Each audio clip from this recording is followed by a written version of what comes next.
I know you enjoyed watching that, as did I, but let's go back a few years. How much did you enjoy training on the road? I love training. I love to train. Training was one of my favorite things to do. In fact, the solitary miles that you go out and you're required to put in to be a professional bike racer, that was, for me, one of the best parts of the job.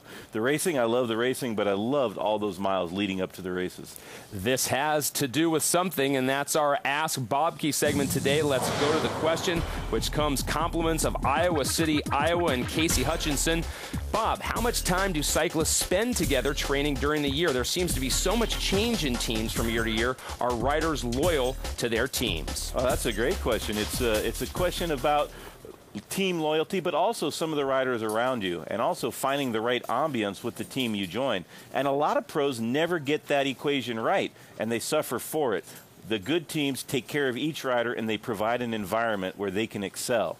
That's what the best teams do. I was a pretty solitary individual, and once I got to the races, all I did was joke around the whole time. So I could take some lessons from what I've learned as a broadcaster. If I could do it again, I would have been a lot more serious about training with my teammates and all of the things that go with the sport. Speaking of broadcasting, now it's all about the versus team for you, isn't it? I try to take care of my teammates, and I try my best. I'd have to think long and hard for some examples of that.